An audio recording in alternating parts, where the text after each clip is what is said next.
How do you reclaim your life from work when work has become your life? Not your schedule, not your job, your life. You wake up thinking about work. You spend all day doing work. You come home recovering from work. Then you do it all again tomorrow. And somewhere along the way, you disappeared.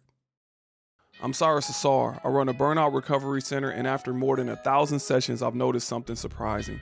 Some of the most burned out people I've ever met aren't struggling. They're succeeding. They're good parents, great spouses, great providers, just amazing people, but they can't see it because no matter what they do, they've convinced themselves it isn't enough.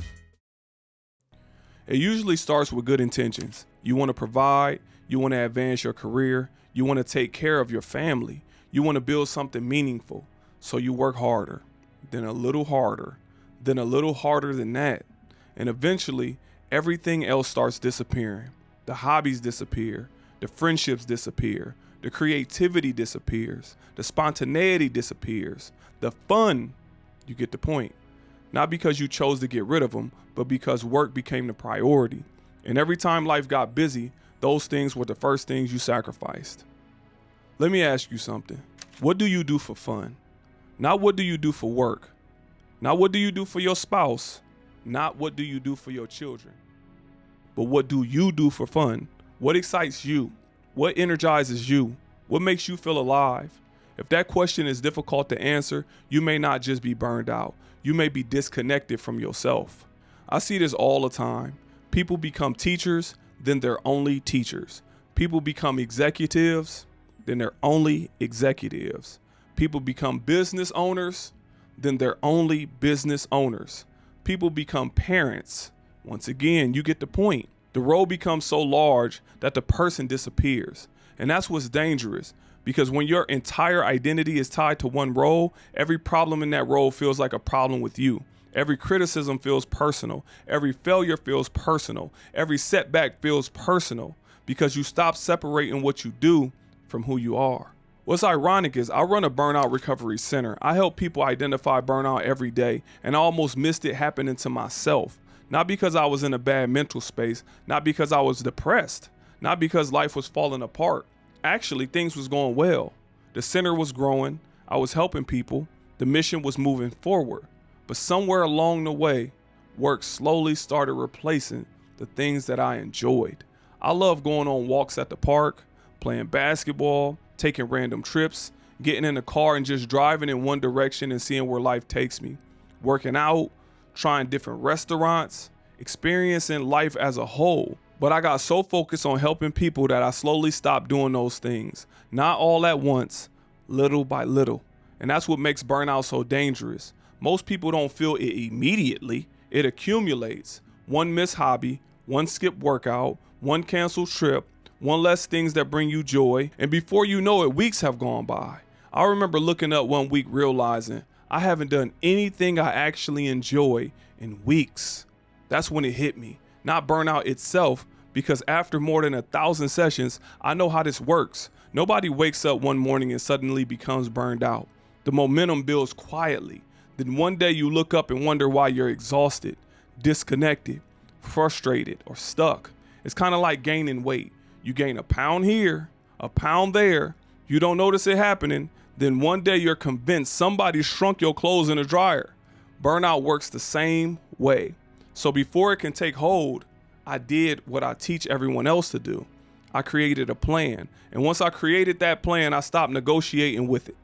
No matter how busy life gets, no matter how much work there is, no matter how many opportunities come up, because I know it protects my mind. And if I don't protect my mind, I can't help anybody else protect theirs. This is the part nobody talks about. Success can become addictive, not because of the money, not because of the recognition, because achievement gives you something measurable. You can always chase another goal, another promotion, another milestone, another accomplishment. But life really doesn't work that way. The best moments in life usually aren't productive. They're meaningful. A conversation, a laugh, a hobby, a memory, a quiet moment. And if you're not careful, you'll spend years building a life that looks successful but doesn't feel enjoyable. This is why so many professionals feel exhausted even when they're winning, because burnout isn't always about doing too much. Sometimes burnout comes from becoming too little. You stop feeding the parts of yourself that made you human, the creative part, the playful part, the curious part, the adventurous part, the part that existed before the job title, and eventually that neglect catches up to you.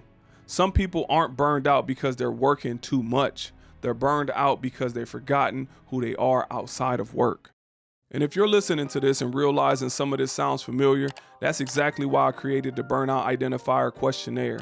Most people know they're exhausted. Most people know something feels off, but they don't know why. The first step isn't fixing it. The first step is identifying it. Because once you know where your burnout is coming from, you can start creating a plan to remove it. One of the biggest lies burnout tell people is that the answer is doing less. Sometimes the answer isn't doing less, it's becoming more of yourself again.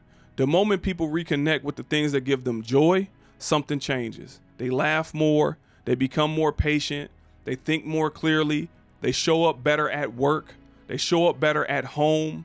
The goal was never to stop working. The goal was to stop sacrificing yourself in the process. The first step to reclaiming your life is remembering who you were before the title, before the promotion, before the responsibility. Who were you? What did you enjoy? What made you lose track of time? What made you excited to wake up? Go back there. There are clues waiting for you. Most people schedule meetings. Most people schedule work. Very few people schedule living. If your hobbies matter, schedule them. If your health matters, schedule it. If your family matters, schedule it. If your peace matters, schedule it. What gets scheduled, get protected. Don't try to rebuild your entire life overnight. Bring back one thing, one hobby, one interest, one activity, one thing that belongs to you. Not your company, not your clients, not your responsibilities, but you. This is a big one. A lot of professionals live by the invisible rule, I enjoy life later. And after the promotion, after the busy season, after the project, after the next goal, after things calm down, but life keeps moving and eventually years pass. You don't need to earn your right to enjoy your life. You're living it right now. You weren't put on earth to become a job title. Work should support your life. Your life shouldn't support your work. I want you to hear that one more time. Work should support your life. Your life shouldn't support your work. One day the title changes, the company changes, the role changes, the position changes, but you still have to live with yourself. And if you've neglected yourself for years, you'll feel it. The goal isn't to stop working. The goal is to stop disappearing. Because some people don't need vacations, they need themselves back.